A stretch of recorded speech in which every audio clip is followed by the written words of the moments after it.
Hello guys and welcome to a new brand video, and today I'm going to show you how to add sub items to your tasks on your boards on Monday web application. So the first thing that I will need you to do now is to open your Monday website by going to your browser and type monday.com here, and then you will be able to access to the homepage of your Monday website.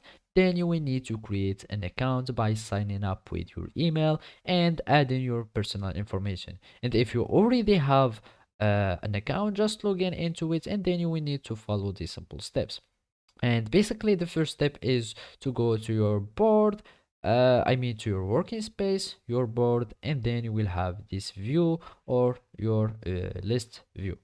And now we will need just to go to any task, and here we will find another expand sub item, and you will be able to create one.